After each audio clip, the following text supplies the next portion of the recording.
Hello there, ladies and gentlemen. Moletrap here, coming at you once again with Game 2 of this Best of 7 series between Idra and Liquid Tyler. Idra and Tyler, Idra again, part of the EG clan nowadays.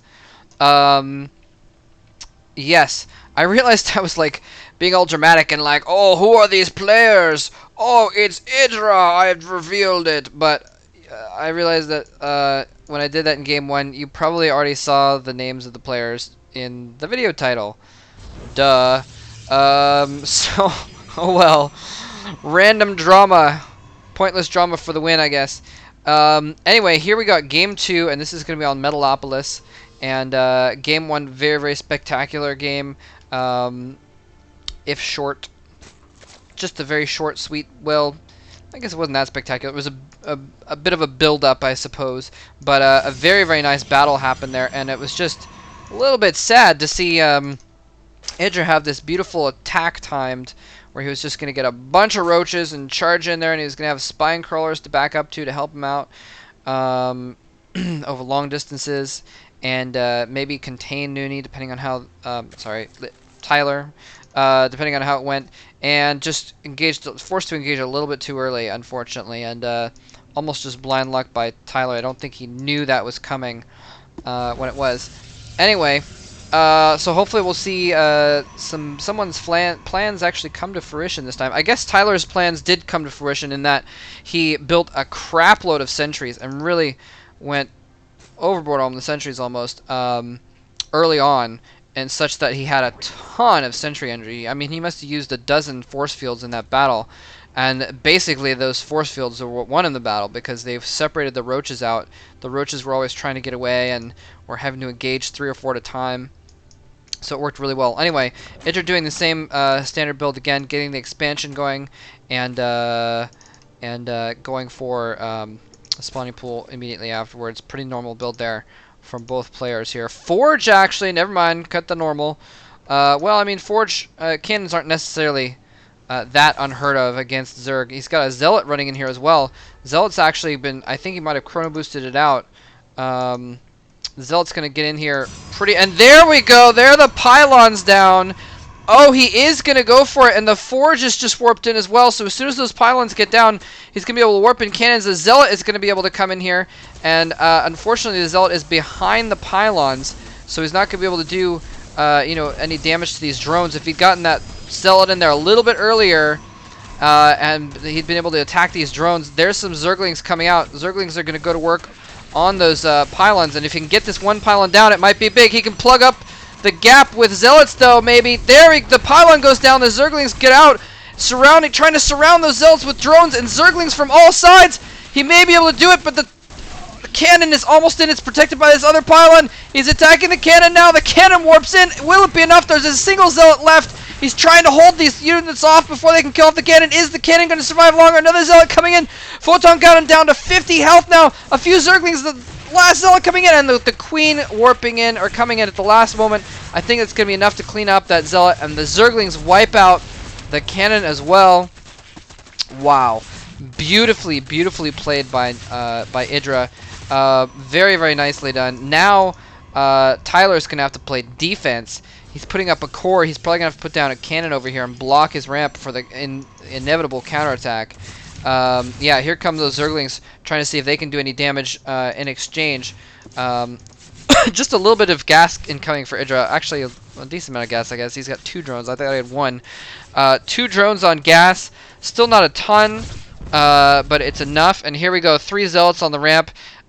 He could really use a cannon behind there, too, actually, to be honest.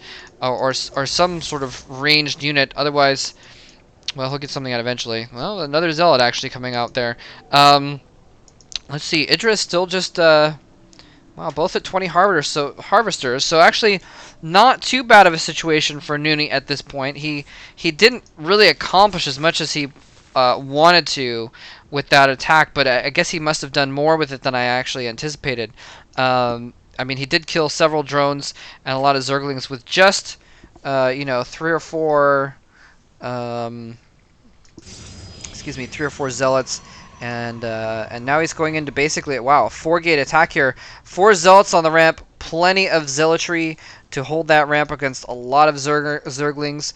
But Idra is just, he's got to be careful, I mean, because Idra's going to get really, really huge here in just a minute. Let's see back where the harvesters are. Okay, so the Idra's starting to pull ahead in the harvesters. He's got 5 more on the way, and the lair is now just going up as well. Sorry, I missed some skirmishing over here, but pretty much just Nooney trying to move down and take control of the bottom of his ramp, it looks like. Pylon going up next to that so he can have a nice small choke point here to block that off if he needs to. He knows he needs to put some pressure on Idra right now because he knows, he can feel it. Right now he's saying to himself, oh my god, that Idra, he's making drones. He's making drones. I know he's making drones. So he's trying to put a little bit of pressure on him, move out a little bit. And also, it looks like he's trying to hold the bottom of his ramp so he can maybe make an expansion.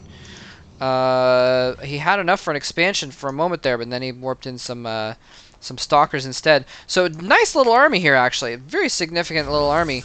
4 zealots, 4 stalkers, a couple sentries just for kicks.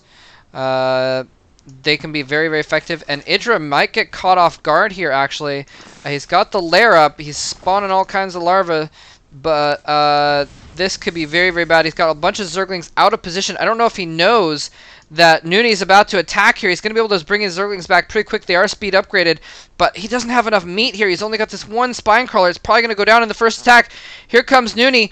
Is he going to spot this? Idra must know this is on by now. Here comes the Zerglings coming in from behind. They're going to try and pick off the straggling Stalker first. It was a good move. The Stalker actually survives, though. Zealot's trying to go into that spine crawler, get owned, and now the roaches come out. Is he going to be able to get enough roaches out? Oh no! Force fields the ramp. Wow, beautiful move. Force fields the ramp to keep any more reinforcements coming down. More force fields stopping those drones from mobbing him. Once that force fields go down, more roaches are going to come out. He's got lots of roaches. Queen's coming out as well. He's pulling more drones off, and Tyler's just microing these, just down to these stalkers, just microing back and back and back. They do have a longer range than those roaches. The roaches can kind of catch up to them on the creep. Oh, he's target firing though, engaging. I think he needs to fall back at this point. There's too many roaches. If he can get those Zerglings in there as well, it's going to be huge. Lots more Zerglings and roaches in production as well. It's just going to have to fall back, I think. Get back to that creep. We see Tyler is reinforcing on this low ground so he can get his units into the battle faster. And I think he needs to... It looks like he's got the speed upgrade, I believe, on those roach... Where is his roach warren anyway?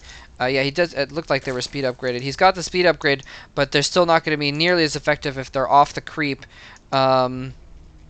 If they're on the creep with the speed upgrade, then he's going to be able to do just fine. But without it, Stalkers are going to be able to fall back pretty easily. Chrono boosting those warp gates so he can get more units out faster with just the low amount of warp gates. Very, very high level play doing that. You know, when I play, I just get a 5th warp gate so that I don't have to macro as hard and I can still keep up production. But if you're going to be as efficient as possible, that's exactly what you need to do. Is just use your chrono boost. If you've already got full saturation, use your chrono boost on your warp gates so that you can use that 150 minerals instead of on a gateway. Get an extra stalker out, and that one extra stalker can make that slight difference sometimes in the battle. Anyway, Nooney is just going balls to the wall here, all out with this one base. He's starting to get low on his minerals. He's just trying to produce as many units as possible off this one base and off those 4 gateways, and just try and get it done as quickly as possible since his rush didn't do quite as much damage as he wanted. Here he comes in for another attack. He's going to have to engage on the creep. Oh, nice force fields are going to shut out some of the roaches. He's going to be able to pick them off from afar. The Zealots, unfortunately, were not able to engage as easily either. He's just kind of keeping the Zealots back. If he can keep those Zealots back until he needs to, there go the Zealots running and getting absolutely slaughtered. They just provide a moment's time for those Stalkers to get some extra hits. And nice arc. Both players getting all of their units attacking the others. No Guardian shield up, though. I think they would have been nice. And there's Liquid Tyler just getting overrun by Zerg units. GG's, and leaves the game. Yeah, and basically it's just, look at this. He's got no money left over here.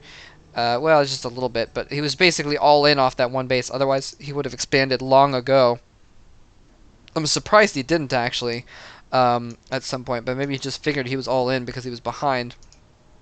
Anyway, excellently played, excellently played. Idra, showing that he is a pro. I mean, he is literally a pro.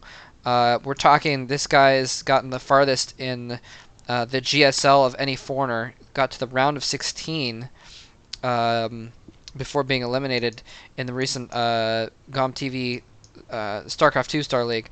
So showing his proness by excellently holding off this this somewhat cheesy build coming from Nooney with the pylons and the cannon and what have you, trying to do some early damage.